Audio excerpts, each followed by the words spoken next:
चोर चोटों की भंडार पड़ी है। जनता का कहना है कि इन्होंने जनता के पैसे पर अय्याशी रची है। ये जनता का कहना है कि फरहाद हकीम की बेटियां 2-2 लाख के शैंपियन का बोतल खोलती हैं। ये जनता का कहना है कि सदन पांडे की बेटी डॉल्चे गबाना का 5 लाख का चश्मा लगाती है। ये जनता का कहना है कि महुआ मोइत्रो जो लुई विटॉन 6 लाख का पर्स टांगती हैं वो जनता का पैसा है। ये सब जनता कह रही है। बात करेंगे बीजेपी नेत्री नाजिया इलाही खान से। नाजिया जी, आज नवान्न अभियान के दौरान देखा गया है कि जो आक्रोशित जो बीजेपी समर्थक थे उन लोगों को देखा गया कि पुलिस की गाड़ी जलाते हुए। तो इस बारे में आपकी क्या राय है, क्या बोलना चाहेंगे आप? आपने ये नहीं देखा कि दीदी मुनी भाग गई, जिहाद रानी एक अच्छी खूबसूरत चलती हुई सरकार की मुख्यमंत्री मुंह छुपाकर भाग गई। यही स्टेटमेंट था ना फरहाद हकीम का। फरहाद हकीम ने मटिया बुरुज को मिनी पाकिस्तान बोला था, और जब उसी मिनी पाकिस्तान के चोर चोटों को ईडी पकड़ रही थी और नोट का बंडल गिन रही थी, गद्दी के नीचे से गड्डी निकाल रही थी, तब फरहाद हकीम ने कहा था कि बिजनेसमैन पर उंगली उठा रही है केंद्र की संस्था। सबसे पहली बात कि फरहाद हकीम को कॉन्स्टिट्यूशन पढ़ने की जरूरत है। किसने गाड़ी जलाई और चलाई उसकी खबर बहुत जल्दी निकल जाती है। पुलिस के दलाली का नतीजा इतनी बुरी तरीके से सबके सामने आ चुका है, तब भी कैसे पता नहीं न्यूज़ रिपोर्टर लोग ऐसी बात कर भी लेते हैं। मुझे तो समझ नहीं आता है कि अनुब्रतो मंडल लाल बत्ती लगा करके घूम सकता है, काला शीशा लगाकर घूम सकता है, उसकी बेटी बिना एग्ज़ाम दिए गवर्नमेंट नौकरी लेकर टीचर बन सकती है, पार्थो चैटर्जी 9 गर्लफ्रेंड्स रख सकते हैं, नोट का पहाड़ रख सकते हैं, गोल्ड का पहाड़ रख सकते हैं, सोने चांदी का पहाड़ रख सकते हैं, साथ साथ सेक्स टॉय भी रख सकते हैं। बहुत सारे चोर चमारी पर किसी की आवाज़, किसी का गला नहीं उठता है, लेकिन भारतीय जनता पार्टी के कार्यकर्ताओं को टारगेट करने के लिए आवाज़ बड़ी ऊंची होती है। देखिए, भारतीय जनता पार्टी की लड़ाई जो है ना, वो मुख्यमंत्री के चोर चोट्टों से है। भारतीय जनता पार्टी की जो लड़ाई है ना, वो जनता की आवाज़ बनकर लड़ाई हो रही है। भारतीय जनता पार्टी जनता के लिए लड़ रहा है। देखिए, पार्थो चैटर्जी के मुंह पर भारतीय जनता पार्टी के लीडर और कार्यकर्ता ने चप्पल नहीं मारा था, जनता ने मारा था। भारतीय जनता पार्टी के किसी opposition leader, Bharatiya Janata party के लीडर और कार्यकर्ता ने केस्टो की बेटी को हाईकोर्ट में गोरू चोदर में नहीं बोला था, जनता ने बोला था। आज रोड पर जनता उतरी है, आज मैदान पे जनता आई है। जनता का कहना है कि इस पार्टी में चोर चोटों की भंडार पड़ी है। जनता का कहना है कि इन्होंने जनता के पैसे पर अय्याशी रची है। ये जनता का कहना है कि फरहाद हकीम की बेटियां 2-2 लाख के शैंपियन का बोतल खोलती हैं। ये जनता का कहना है कि सदन पांडे की बेटी डॉल्चे गबाना का 5 लाख का चश्मा लगाती है।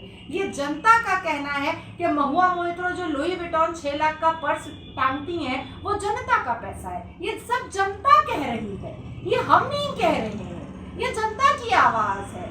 तो मुझे लगता है कि आज दीदी कहाँ मुंह छुपा कर भागी हैं, कहाँ मुंह चुरा रही हैं। जनता के सामने आना चाहिए था, मीडिया के सामने आना चाहिए था, डेपुटेशन एक्सेप्ट करना चाहिए था, सुनना चाहिए था। इतना डर, अपने मन से तो कहती है कि भाजपा का कोई इनाम ही नहीं है। दूर दूर से चिल्लाती हैं, सिर्फ दूर दूर से लापी बोलें शुद्ध। सामने आने से ही डर से पूरा रूह कांप जाता है क्या? तो कम से कम अपने उस फरहाद बोबी को ही रख लेती, वो बोबी ही डिपुटेशन ले लेता, इतना ही कर देती। क्यों?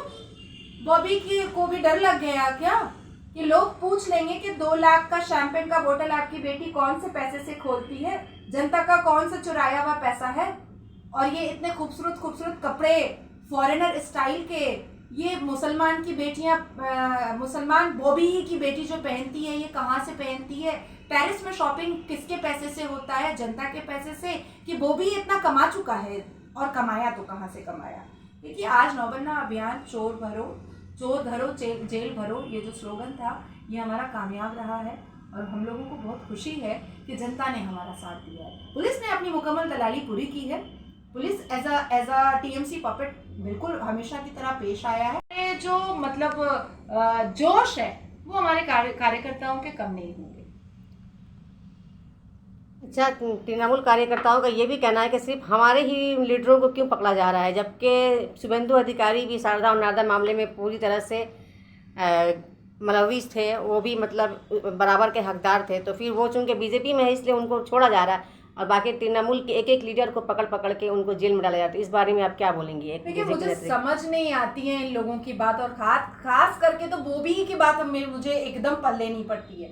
भैया, जब तुमको पता है कि शुभेंदु अधिकारी मुलविस थे या इन्वॉल्व थे, कोर्ट का दरवाजा खुला है ना, जाओ। सुप्रीम कोर्ट भी तो बंद नहीं है। ये बोल देता है क्या बाहर में पुलिस ऑफिसर, जो सुप्रीम कोर्ट का ऑफिसर होता है, वो बोल देता है कि आपके मुंह पे टीएमसी लिखा है, हम आपको घुसने नहीं देंगे। या हाई कोर्ट बोल देता है कि आपके मुंह पे टीएमसी लिखा है, हम आपको घुसने नहीं देंगे। जाइए, कोर्ट का दरवाजा खटखटाइए, कानून अपना रास्ता निकालेगा। अगर वो इन्वॉल्व है, वो जरूर उनके ऊपर कार्रवाई होगी। अगर वो नहीं है, नहीं होगा। वो भी पहले अपना जान बचा ले, अपनी बेटियों पर का जो खर्च है और लग्जरियस लाइफ है उसका हिसाब किताब दे दे। कहाँ से बोबी की बेटी कहाँ से 2 लाख का शैंपेन का बोतल खोलती है, कहाँ से बोबी की बेटी पीठ पर बड़ा बड़ा टैटू बनाती है। तो ये सारी चीजें पहले वो क्लियर करे ना। और उसको अगर शुभेंदु दा से प्रॉब्लम है तो भैया जाओ ना कोर्ट। सिर्फ वक्तव्य देने से जनता नहीं मानेगी, जनता को प्रूफ चाहिए। जैसे पार्थो की बांधोबी के घर से नोट का पहाड़ मिला तो जनता समझी, सेक्स टॉय मिला तो जनता समझी। आप जनता को प्रूफ दीजिए, बात खत्म हो गई, कानूनी कार्रवाई कीजिए। ये सब बोबी जो ये सब बोलते हैं ना, उनके ऊपर शोभा नहीं देता। अपने मिनी पाकिस्तान में रहे वो, इधर उधर लपाने का जरूरत नहीं है उनको। जो अगला सवाल है वो है कि 2 दिन पहले जो ईडी ने कई एक इलाके में जो छापे मारे, तो उनमें से देखा गया कि अधिकतर जो इलाके थे वो सब मुस्लिम डोमिनेटेड एरिया थे। तो तृणमूल लीडरों का इस बारे में ये भी कहना है कि यहाँ की जो अर्थव्यवस्था है उसको पूरी तरह से हानि पहुँचाने की कोशिश की जा रही है केंद्रीय एजेंसी द्वारा। क्या बोलना चाहेंगे इस बारे में? देखिए, आपका पिक पॉकेट अगर कोई मुसलमान करेगा बस पर, तो आप उसको नहीं पकड़िएगा। आप उसको कहिएगा कि वो अच्छा तुम मुसलमान हो बेटा, चुराओ, कोई बात नहीं है। ऐसा कुछ कहेंगी क्या आप? आपको अगर इनडिसेंट तरीके से कोई मुसलमान अगर छेड़ेगा या आपके बदन पर हाथ देगा, तो आप बोलिएगा पहले ये बताओ बेटा कि तुम हिंदू हो कि मुसलमान? ओ अच्छा, मुसलमान हो, ठीक है, हम तुम्हारे ऊपर कोई कार्रवाई नहीं करेंगे। ऐसा होता है क्या? ये होता है क्या? चोर तो चोर होता है, उससे तो कोई जात ही नहीं होती है। और अगर फरहाद हकीम के बोबी के मिनी पाकिस्तान में चोर चोटों का भंडार है तो उसको तो ईडी पकड़ेगी। मैं तो आपके चैनल के माध्यम से कहना चाहूंगी कि हाथ जोड़कर ईडी को कि फरहाद हकीम के अगल बगल में 1-2 काउंसलर बहुत लपाता है, बहुत ज्यादा घूमता है, बड़ा स्टाइल में हीरो बनकर घूमता है, घर के नीचे मर्सिडीज और जैगवार और रेंज रोवर भी रहता है। जरा उस काउंसलर के घर में भी ईडी का छापा पड़ना चाहिए कि एकमात्र काउंसलर के घर में जैगवार और रेंज रोवर कहां से आया और इतना लग्जरियस लाइफ कहां से आया। तो चोर को पकड़ना अगर पाप हो गया है तो भाई ये तो बहुत बड़ी बात हो गई है। मतलब पश्चिम बंगाल में कोई मुसलमान रेपिस्ट होगा तो उसको तो बोला जाएगा कि नहीं तुम बहुत अच्छे आदमी हो, औरत ही गलत है, औरत ही गलत है। इसीलिए दीदी ने कहा था नासिर खान के लिए और कादिर खान के लिए कि साजानो घटना, यही रीजन रहा होगा कि रेमेशन में नासिर खान को छोड़ दिया गया 400 दिन पहले, क्योंकि वो मुसलमान था। मुसलमान रेपिस्ट को छोड़ दिया जाता है रेमेशन दे करके। अरे मुसलमान अगर गुनाह कर रहा है तो वो भी गुनाहगार है, वो भी क्रिमिनल है। होता है कानून के नजर में क्राइम